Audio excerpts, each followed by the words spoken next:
Military brass to explain his strategy and the next moves on Iran. It was seen as a sober speech, after which he took no questions.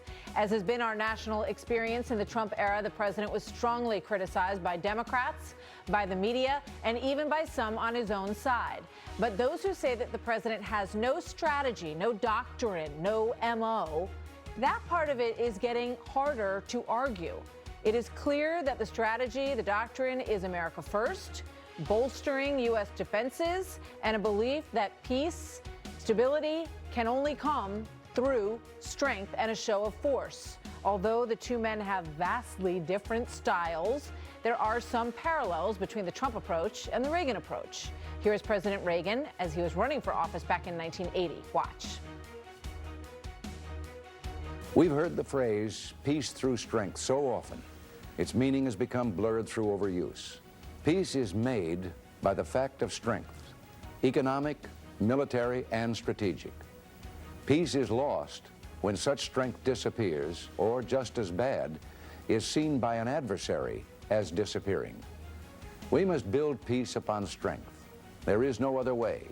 Only if we are strong will peace be strong. Former president said only if we are strong will peace be strong, and that notion stayed with him when he became president as he navigated tenuous relationships with the Soviet Union and sought to defeat a thriving terrorist regime in Libya under Muammar Gaddafi. Is this what President Trump is employing as well? Here he is speaking earlier today. Watch this. The civilized world must send a clear and unified message to the Iranian regime. Your campaign of terror, murder, mayhem will not be tolerated any longer. American strength, both military and economic, is the best deterrent. To the people and leaders of Iran, we want you to have a future, and a great future. The United States is ready to embrace peace with all who seek it. So we will analyze that comparison, and we will break down this story from all angles tonight. Nazi Moinian and Lara Logan on what the people of Iran, how are they receiving the message that they got from Donald Trump in Iran? We're going to talk to them about that tonight. Plus, Congress has been briefed on the details of the reason for the strike against Qasem Soleimani, and at least one Republican lawmaker heard it and is not happy. Was probably the worst briefing I've seen, at least on a military issue, in the 9 years I've served in the United States Senate. Senator Mike Lee is fired up, and he is here exclusively tonight.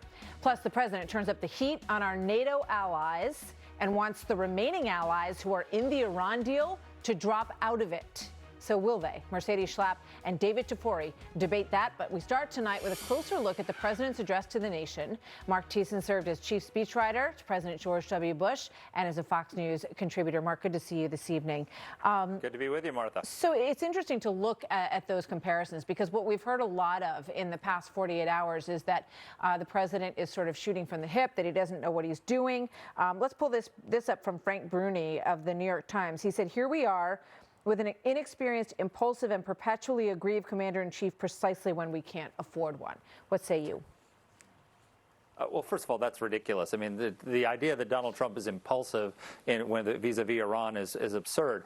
If you look back to the last several months, Iran has been escalating for months. First, they attacked Japanese and Norwegian tankers, and Trump held back, didn't fire, didn't respond. They shot down a U.S. drone. He didn't respond. They attacked Saudi Arabia, destroying some of their oil facilities. He still didn't respond, but he had drawn a red line. He said it was a very clear strategic decision. He told the Iranians, if you kill a single American, the response will not be against your proxies, it will be against you.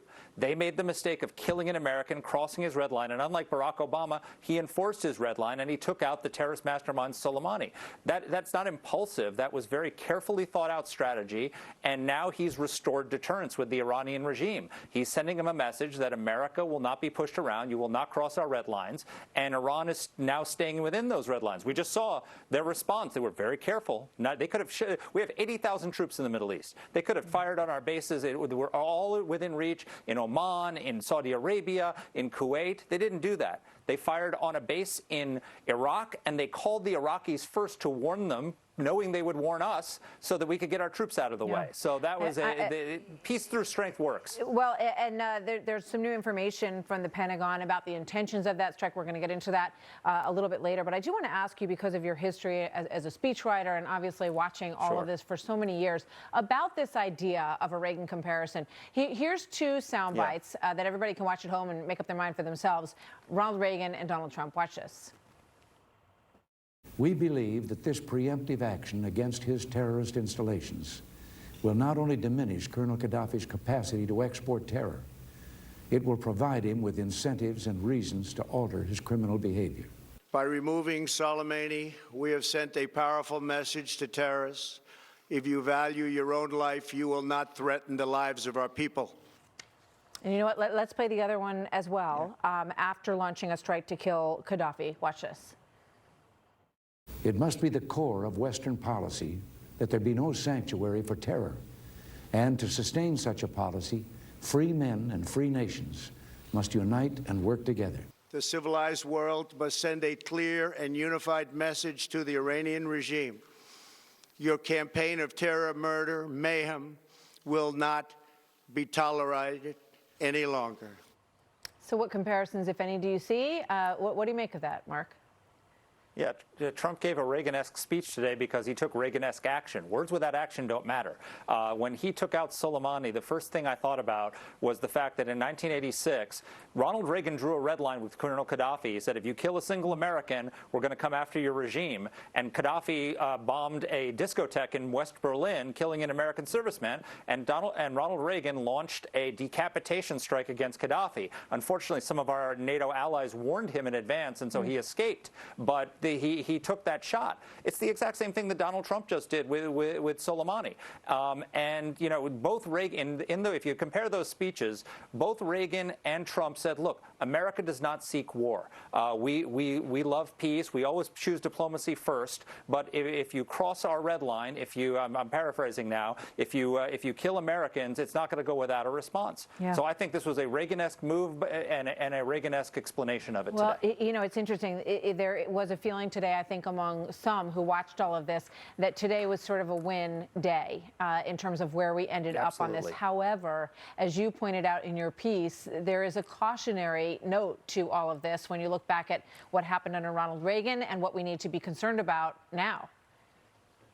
Absolutely. So look, Ronald Reagan did the right thing when he went after Muammar Gaddafi, but he restored deterrence. Gaddafi had been carrying out terrorist attacks that killed Americans, and he restored deterrence, but he didn't maintain it. He didn't do the things that were necessary to make clear to Gaddafi after the attack that he couldn't push around America, and 2 years later was the Pan Am 103 bombing. So President Trump has done the right thing. General Petraeus said the other day, I think absolutely correctly, Trump has restored deterrence, but he needs to maintain deterrence. The lesson from Ronald Reagan is that one strike, however bold, however courageous it was, and it was, is not enough to deter them. What the Iranians want is the Iranians want us out of Iraq, they want us out of Syria, they want us out of the Middle East. And that's their long game. Khomeini said it last night in a television interview.